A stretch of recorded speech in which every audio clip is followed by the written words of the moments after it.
Mstari wa 2, wanafunzi wake wakamuuliza, Rabi. Rabi maana yake ni mwalimu.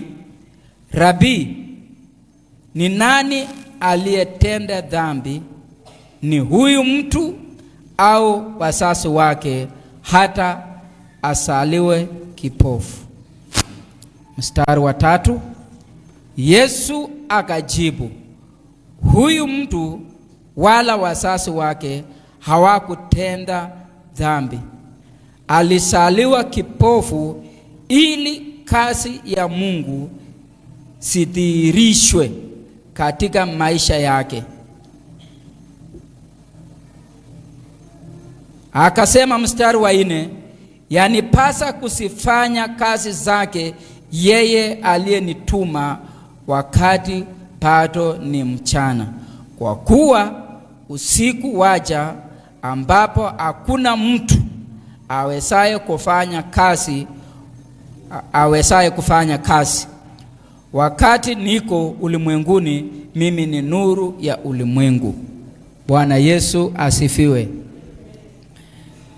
Nataka niongee leo kwa kutatua question ambayo watu wengi tangu Disemba ifanyike ile maneno ilifanyika, wengi wamenipigia simu, wengi wameniambia, na ningependa kutumia siku ya leo kuongea kitu kidogo mahali hapa, because wakati unasikia jambo ndio tunaitumia kurekebisha kupitia katika neno la Mungu. Bwana Yesu asifiwe. Yesu siku moja alikuwa akipita from one city to another, from one village to another, akiwa anaambatana na wanafunzi. Walifika katika mji mmoja ama sehemu moja, wakakuta mtu kipofu. Kipofu haoni, lakini alikuwa kazi yake mara mingi, vipofu kazi yao au mtu asiyejiweza kazi yake mara mingi ni kuomba. Wakati walifika pale, maandiko inasema kwamba wanafunzi wa Yesu raise a question. Wakaambia Yesu, tena waliita jina ya heshima, Rabi ama mwalimu. Hiyo ni jina ya watu ambayo ni watu ambao wamesoma maandiko. Ukiitwa Rabi ni mtu ambaye umejifunza neno la Mungu. Rabi katika Biblia inamaanisha ni mwalimu, na si mwalimu ya secular, ni mwalimu wa neno la Mungu. So wanafunzi wakamuuliza, wakaambia, mwalimu, kati ya huyu mtu ambaye ni kipofu leo na wazazi wake, ni nani aliyetenda dhambi hili asaliwe akiwa kipofu? Na hiyo ndio swali bado haijatatuliwa kwa mawazo ya watu wengi hata leo hii, because watu wana relate kitu kibaya na dhambi. Leo ningependa niwafundishe kidogo. Nimesema nataka niongee vitu viwili. Ya kwanza ni kuhusu dhambi. Dhambi ni nini? Na causes of sin. Ni vizuri watu waweze kujua, ndio usiweze kuwekea dhambi mahali hakuna dhambi. Sisi zote, mtumishi wa Mungu anaitwa Len Becker alisema, unafanya dhambi ngapi ndio wewe uitwe mwenye dhambi? Aliuliza kwa hilo conference, alikuwa anauliza hiyo jambo, mtu anafanya dhambi ngapi ndio aqualify aitwe mwenye dhambi? Akasema hakuna hata moja. Akiwaachia hapo, utakuwa na swali mingi katika akili yako, because hakuna dhambi yoyote ambaye mtu anafanya ndio imqualify aitwe mwenye dhambi. Lakini sisi zote tumesaliwa katika dhambi. So from beginning, let me give an example ya mtoto ambaye tulibarikiwa anaitwa Jeremiah. Already Jeremiah is a sinner. Hata kama hajatusi mtu, hata kama hajafanya jambo lolote, hata kama hajauma matiti ya mama yake akinyonya, because watu wengi wanasema maybe ukifanya jambo ndio unahesabuliwa kuwa mwenye dhambi. Lakini leo nataka nikuambia kwamba hauwezi kutenda dhambi ndio wewe uitwe mwenye dhambi. Sisi zote tumesaliwa kwenye dhambi. Amen. Nimesahau, unajua mimi ni mwalimu wa illustration na nimesahau kutembea na vitu ambaye ningependa kufanya, kutembea naye, na nikituma mtu atachukua muda mrefu. Ngoja ni explain hii. Take just example, chupa hii ya maji.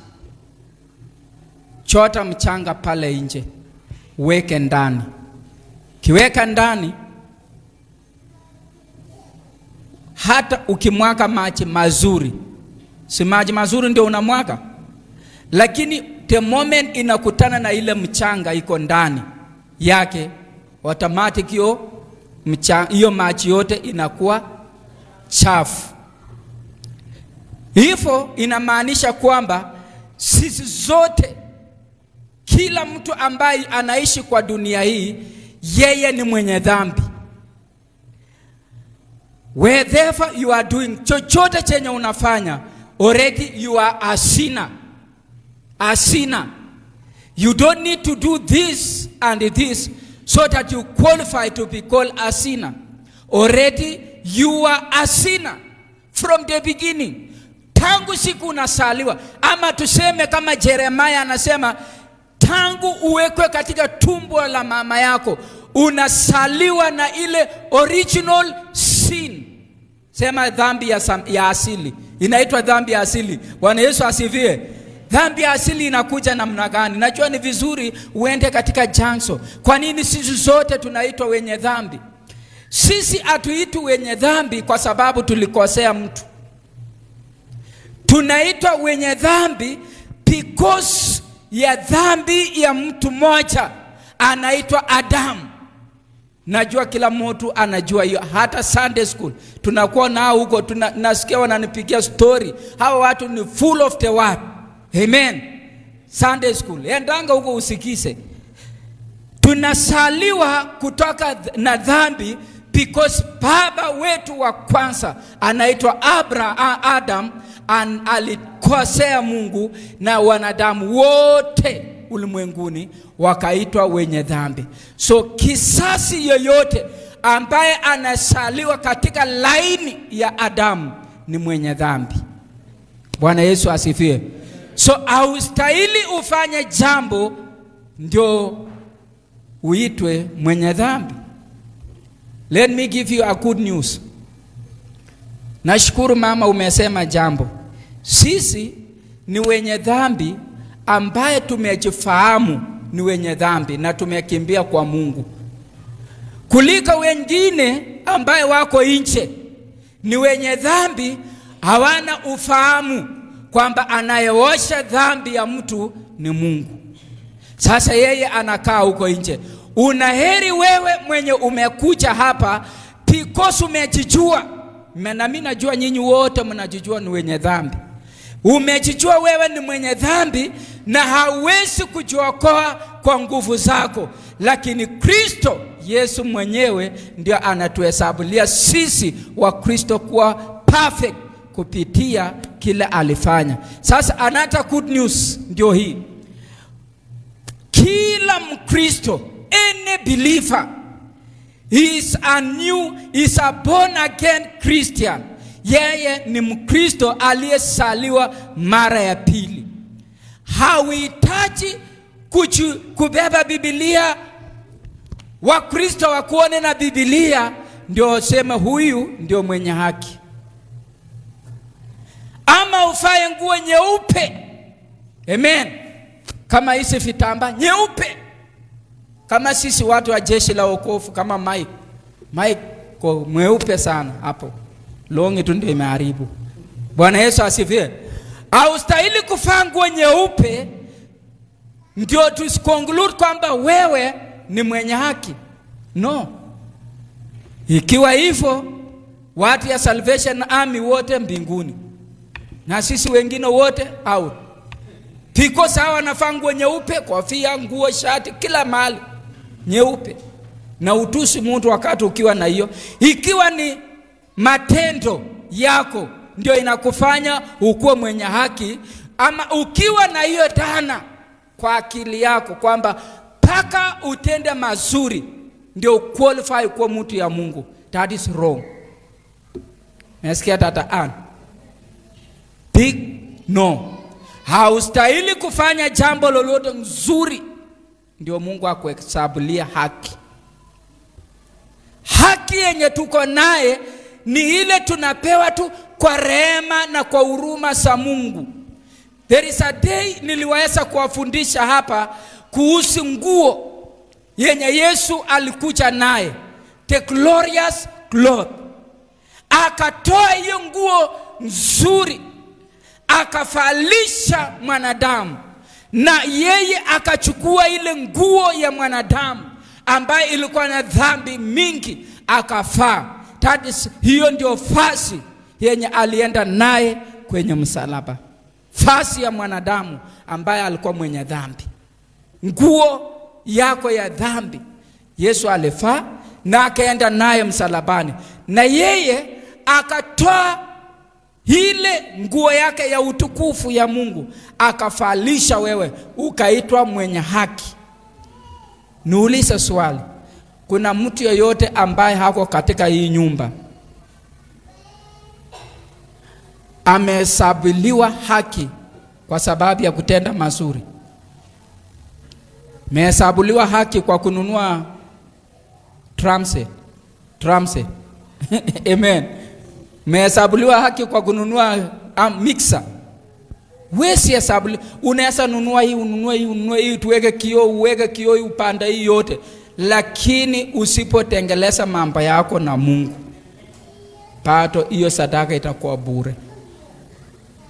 Tengeleza mambo yako na Mungu. Amen.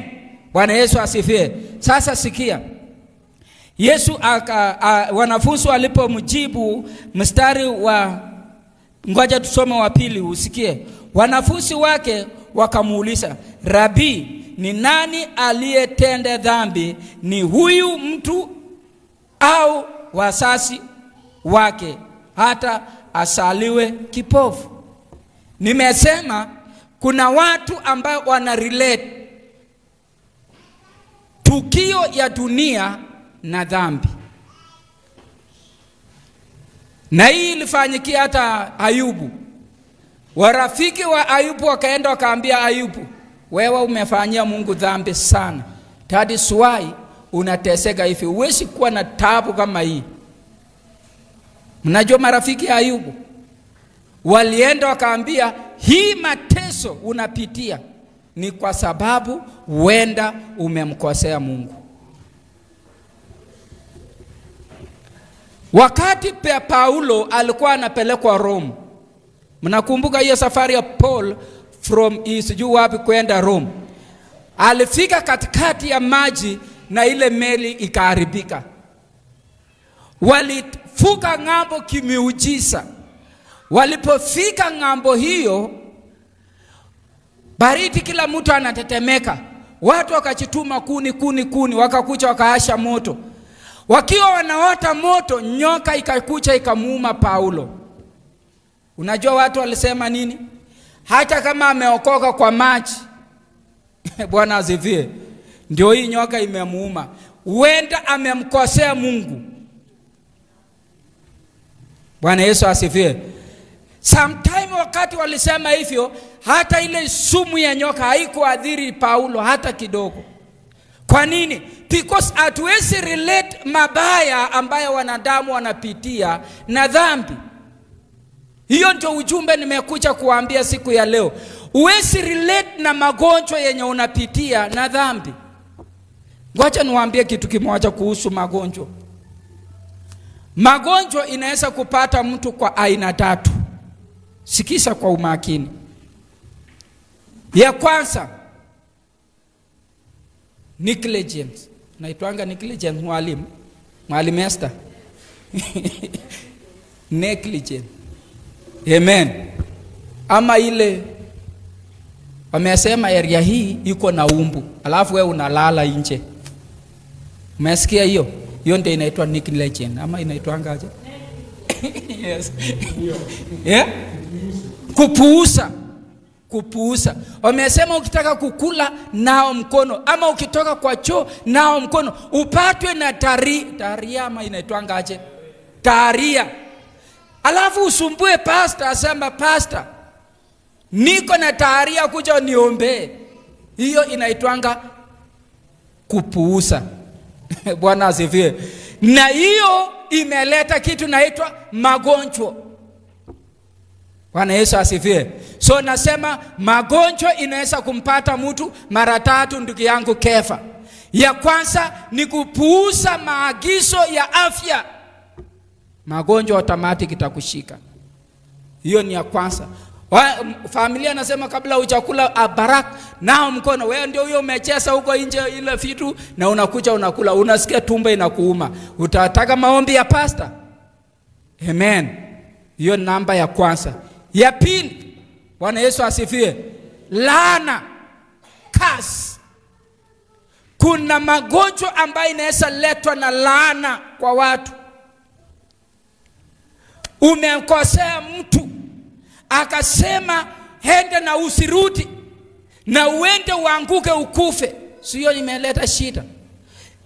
Kuna maneno inatamkwa kwa watu ambayo inaitwa laana.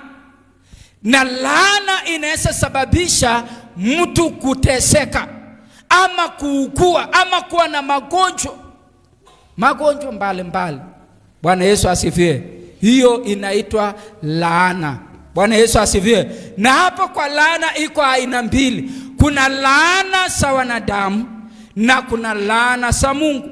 Because pia kuna kutotii maandiko matakatifu. Mungu ameahidi, amesema fanya hivi. Kwa mfano, watu wenye mko upanda huu hapa, na Nelson nataka uone hapa vizuri, maana nataka urekebisha. Nelson, ndugu yangu Nelson, nataka uone hapa najua ni stima na ni live wire, lakini nataka ufikiria kurekebisha. Nataka nitoe illustration. Umejua hii ni live wire, alafu wewe umekuja all the way from that side na unakuja unaweka kidole. What will happen? Amen. Bwana Yesu asifiwe. Sisemi hivyo, najua Nelson tukisema hivi there is power in the words. Make sure tunarekebisha hapa. Hii si shilingi 50 hata nunua hizo mabolt. Lakini nasema kwamba ukipuuza ama ukikuja unajua stima ni hatari, usiguse na uguse, automatic stima itakupiga. Bwana Yesu asifiwe. So hiyo ni kitu ya kwanza. Kuna laana aina mbili ambaye inapata watu na inaweza cause magonjwa juu ya mtu. Ya kwanza, Bwana Yesu asifiwe, laana ambayo mtu anatamka. I remember this true, anasemanga true testimony. Nilikuwa na dada yangu moja alisukumwa na dini yake, akaambia kwamba lazima uolewe. Na kuna dini ambayo inaruhusu mtu kuwa na bibi ya kwanza, ya pili, ya ngapi yote. Kuna dini kama hiyo. Sasa huyu dada yangu akawa amejiunga na hiyo kanisa. Wanaachanga nywele mingi, hawanyoi, makasi haitembei kwa kichwa, na nguo pia inafuta huko chini kabisa. Najua nikisema hivyo unaweza kupata picha. Wakawekelea Roho Mtakatifu kwamba sasa Mungu amesema unaenda kuolewa, na mtu wako na bibi 3. Na wanawekelea Roho Mtakatifu kwamba Mungu amesema, wamepiga maombi, mechapa hiyo mambo. Ile pastor alisema hapa Sunday, akimaliza anasema reverse. Bwana asifiwe. Umeomba, ukanena ndimi, ukasi reverse, baadaye Roho akasema unaenda olewa na mtu ambaye ako na wanawake 3, sasa wewe unakuwa 4. Mama yangu nyanya akakuja akasema no, huyu kwanza ni mtu mkubwa. Amen. Sasa kama pastor wekesa umri yako, alafu unataka Roho amesema unaenda kuwa msichana kama huyu. Itawezekana? Kanisa mimi nasema itawezekana. Ati Roho amesema na pastor wekesa kwa mfano ako na wanawake 3. Nyanya akasema hutawahi, kama bado naishi, hutawahi kaa kwa hiyo boma na hutasaa kwa hiyo boma. Alikaa msichana si amekuwa influence na ukora ya Biblia. Pole kwa kusema ukora ya Biblia. Ukora ya watu ambao wanatumia Biblia. Akakuwa influence naye. Akasema Roho amesema. Sikia mtu Kuris namba Kuris. Roho asema wewe utaolewa na huyu Kuris. Mambo akasema basi Roho amesema. Aliposema hivyo akaenda. Lakini mama nyanya yetu akawa ametamka akasema hutawahi olewa, hutawahi saa na hutakaa kwa hiyo ndoa. Na nyanya si Mkristo, nyanya anawekanga tumbaka hapa. Lakini kwa sababu ni maneno imetamkwa, msichana alienda huko, akakaa mwaka ya kwanza hakuna mtoto, mwaka ya pili hakuna mtoto, mwaka ya tatu hakuna mtoto, mwaka ya 4 hakuna mtoto. Akakumbuka na maneno pata inatoka, hutakaa kwa hiyo boma. Hii ya 4 akasema hapana. Akatoka.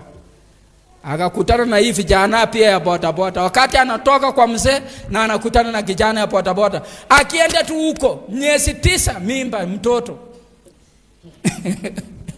Bwana Yesu asifiwe. Ya pili tena hata achamaliza mwaka mtoto. Akazaa watoto ngapi? 3.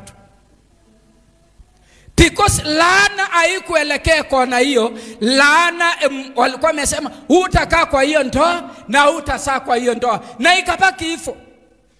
Amen. Hiyo mateso ya kukaa na kuwa keteka ya mzee ya mtu, hiyo yote ilikuwa ni wasting of time. Kuna laana ishatamkika. Amen. Sasa nimesema kuna maneno mtu anaweza tamka juu ya maisha yako. Take care. That is why kwanza wahubiri, nataka niwaambie kanisa, kuna wahubiri wanaweza tembea, eri pastor wenyu ako na viatu mzuri, anafaa suti hata kama imechapa. Kuna wenye suti hii imepika, lakini ana ujumbe ya Mungu ndani ya maisha yake.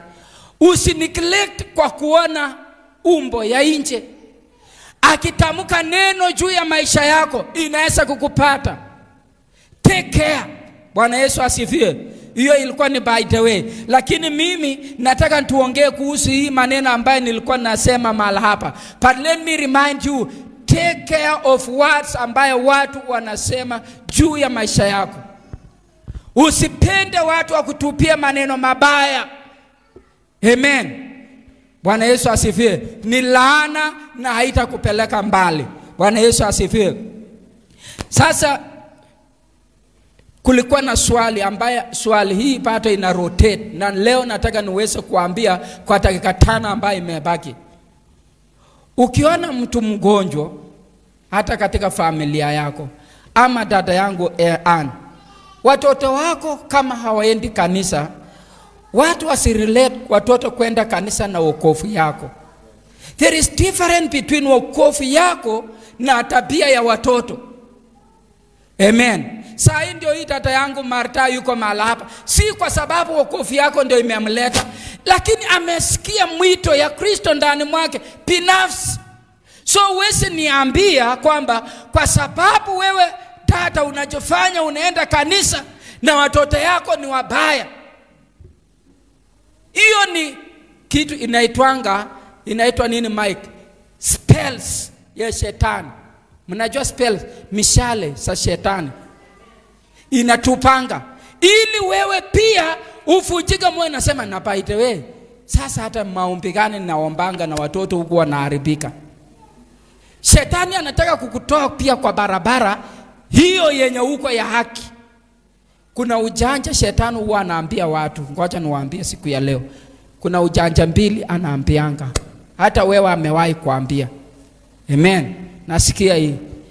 Anaenda kwa tajiri anaambia wewe uko na gari, uko na shamba, uko na nini? Unaenda kuomba nini Mungu? Ni nini ndio unakosa? Weka tu nyumbani. Ukitoka hapa enda jifinjari pale X4 ama mnaitangaje? Unaitanga aje ile jensi mlifahamia pale town? Banias. Ngoja utulie tu hapa, watu ya tabu. Amen. Kama Pastor Isaac mwenye ana tabu mingi aende kanisa. Lakini mimi niko na gari, niko na mafuta iko mingi kwa gari, kila kitu iko sawa. Nitaenda nini kanisa? Alafu si amekonga hivyo tajiri, anarudi kwa maskini. Sasa kina Isaac, sasa wewe utaenda kuomba nini na ulilala njaa jana? Si matajiri kama kina nani Nelson waende waombe, maana wako na kila kitu. Ako na gari, ako na shamba, ako na hii. Shetani anakuja anaambia yule mtu hana, kwamba wewe hauna haja, wewe enda hustle, Jumapili ndio siku ya kupata. Jana nilikuwa nanyoa nywele mahali, nikaambia ndugu moja, kwa nini ukuje? Sema najua pastor, mimi nalipa hii nyumba, nalipa nyumba yangu. Na Sunday tangu asubuhi watu wenye wanataka waende kanisa wanakimbianga, nataka tunyoe. Wanafunzi wanakuja. Sasa siku hiyo ndio inakuwa siku tamu ya kuleta pesa. Unasikia vile shetani anahubiri. Hiyo ndio siku yenye anakuletea pesa kabisa. Chunga shetani jinsi analeta tricks katika njia yako. Because hiyo siku yenye unastahili kumpea Mungu ndio unasikia maana, tuseme maana inakuja. Ndio unatoka tu kwa mlango. Mike, unatoka tu na muda anasema, Mike tulikuwa nataka utuchamushe mayai 36. Na ndio unataka kutoka ukuja kanisa, nasema nikimbie kanisa ama niangukie hii 36. Sema 36 mayai. Sawa, nipe hiyo pesa haraka. Umuta anakupea, nasema ngoja ni. Unaangukia, unakoroka. Unachukua sasa, baada ya kukoroka kidogo nasema hii mayai yangu itaifa kama 20 to 30 minutes. 30 minutes nasema na ikiisha anakuambia na saa hata press imeisha. Utapata pastor anahubiri. Hairisha tu mpaka Jumapili ya kukuja. Umeona vile amekumaliza? Baadaye anakuambia nini? Airisha mpaka Jumapili ya kukuja. Sasa kuna watu ambao wanaongeleshwa na shetani staili hiyo. Ukiona kuna biashara inaifa siku ya Jumapili, chungana naye. Ni hook. Shetani anataka kukutoa katika kuokelea neema ya Mwenyezi Mungu. Bwana Yesu asifiwe. So usirelate, nimesema usirelate mabaya na dhambi. Usirelate mabaya na dhambi. Mabaya yako na dhambi yako. Kuna mtu mmoja, ngoja nimalize kwa kukumbusha mtu mmoja. Anaitwa Elisha. Elisha alifanya miujiza mingi sana. Lakini alikuwa akakufa. Akasikwa. Si mnajua alisikwa? Si Elisha. Elisha akiwa amekufa, kaburi yake ikiwa pale, watu wanabeba mwili ya watu hivi. Na ni mateso amepitia paka amekufa. Wanatupa mwili chini, akaangua baada msuru kwa kaburi yake na anafufuka. Ikiwa hiyo kaburi tu ndio ilifufua huyu mtu, kwa nini Elisha mwenyewe asifufuke? Ikiwa dada, ama hujawahi soma hapo kwamba kaburi ilifufua mtu. Wakati vita inakuja, wanaangusha mwili hapo na watu wanatoroka, na hiyo mwili pia inaamuka na inakimbia. Na ni kaburi ya mtu. Je, hiyo nguvu yenye inafufua huyo mtu, mbona isifufue Elisha mwenyewe? Bwana Yesu asifiwe. Inamaanisha kwamba kile Mungu anafanya juu ya maisha yako ni tofauti na vile anafanya juu ya mtu mwingine. Na mateso yenye unapitia si mateso yenye mimi nitapitia. Si Lazaro alikuwa mrafiki ya Yesu, the best friend. Bible inasema in John 11 kwamba he was a best friend of Jesus, but alikuwa mgonjwa. Na si mgonjwa tu, akakuwa mgonjwa na akakufa. Si alikufa? Best friend atakufaje? Bwana Yesu asifiwe. Don't relate evil with sin.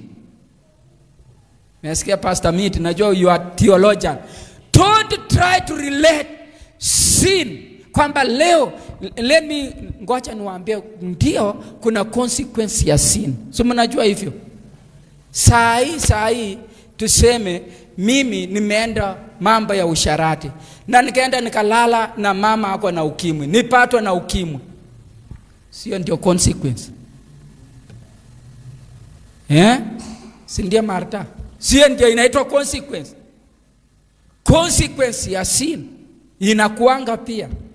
Lakini hatuwezi relate sin na dhambi, sin na mateso. Mateso kwa watu ya Mungu, it is like kama maji ya kukunywa. Hakuna mtu yeyote ya Mungu kabisa ambaye anapitia tambarale. Leo unalala njaa, kesho unakula chapati, kesho ingine unatukanwa, kesho ingine unadharauliwa. Unaona ile unapitia Pastor Wekesa? That is the life ya Mkristo. Amen. Bwana Yesu asifiwe. That is the life of Christianity. You cannot say mimi nimeokoka. Uko wapi Mungu? Na nimeokoka na stahili kutembea kwa lami yenye hakuna magonjwa, hakuna shida, siwezi lala njaa because niko na Yesu. Lakini chenye unastahili ujue kwamba ukiokoka, that is the first day Susan ya kutangaza vita. Na from that time yenye unatangaza kwamba today I have decided with all my understanding to follow Christ, hiyo ndio siku pia kando yako upande zote maadui watakuwa na kuangalia. Hata walevi, kuna hapa walevi ukiwacha leo pombe, ni kama umekunywa pombe kama mimi, ukiwacha leo pombe, watu walevi watajua ni kusota umesota. Na wewe umeokoka, lakini wanajua wewe ni kusota umesota. In fact watakupashua seme kama umesota takununulia leo. Ukishinda hiyo wanasema tumpe wiki moja. Ukishinda hiyo ngoja tumpe wiki 2 ama mwezi. Ngoja tupe mwaka. Na anakupea mwaka, anakupea majaribu ya kusema ninaweza kukununulia. I can buy for you freely. Sisi hiyo ni majaribu. Alafu wewe bado uko na tamaa kama sisi tulipookoka.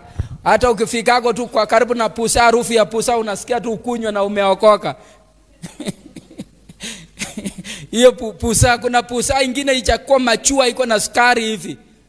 Mnajuanga hiyo? Unaweza kunywa lakini tumbo pia inafura. Ukifika tu hapo unasikia tu roho inalimba inataka ukunyweko kidogo na umeokoka. Sometimes ngoja nikuambie pia, it takes time in your heart Mungu kuondoa tabia fulani. Uwezi wakoka, unajua wanasema kuokoka, so mnatumianga neno mimi nimesaliwa mara ya pili. Uwezi saliwa na unaanza kupiga mbio kama Kipchoge. Wesi. Mesikia Martha? Wesi wakoka leo na unasema unakimbia kama Pastor Isaac. Ati umeokoka leo na unataka kuhubiri kama Isaac, unataka kuomba kama Isaac, 24/7 unafanya hii na ndio umeokoka leo. Unaruhusiwa hata uombe neno moja. Sema Baba, mimi sina maneno mingi, asante. Mungu asante. Ukipewa hata kuhubiri hapa. Hata saa hii nikisema ngoja kuja uhubiri hapa, tata yangu anatahubiri. Bwana Yesu asifiwe. Lakini ngoja nipe Martha. Ndio nikipeleka Martha huko kwa mambo ya nje anaweza ongea yako. Lakini hapa atatoa jasho. Bwana Yesu asifiwe. Niliwaambia siku moja kwamba wakati mimi niliokoka, nilikutana na watu walikuwa wanaomba sana. Wanaomba wakomi. Paka nasema hii watu kwani wanaongeanga nini? Nikaambia ndugu moja niandikie kwa mimi pia maneno chini. Alafu nikifika saa ya maombi ninaomba nikirudia hiyo muda mrefu. because hao naomba na